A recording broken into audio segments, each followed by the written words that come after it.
Look at the Manhattan Bridge today, and it seems like a permanent fixture of the skyline.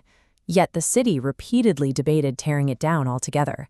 Since 1909, it has carried millions of pedestrians, vehicles, and subway trains across the East River. Despite this, for decades, city authorities regarded the bridge as an expensive liability and a structural failure. This raises a question we rarely ask today.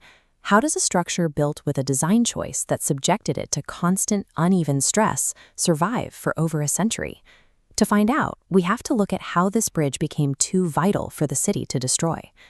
In the late 19th century, New York hit a geographic wall.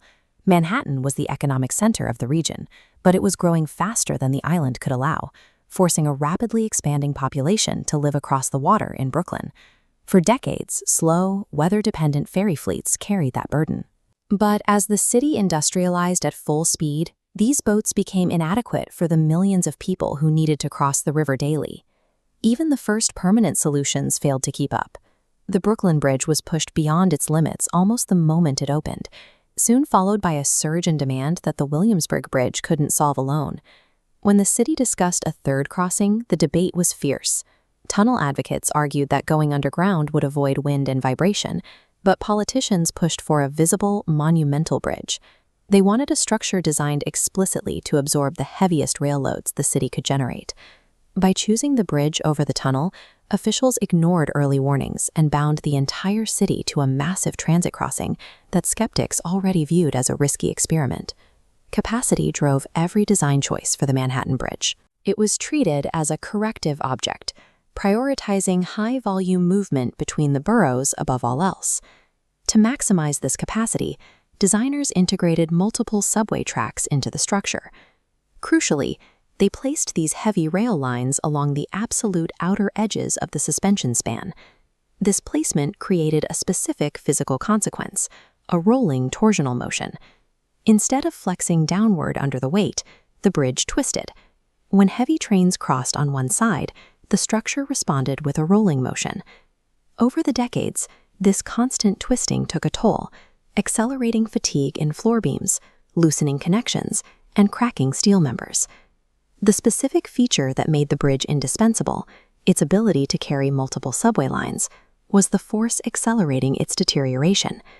By the mid-20th century, the situation was critical. Maintenance crews were forced to perform emergency repairs on damaged steel, while live subway trains continued to pass overhead, just inches away.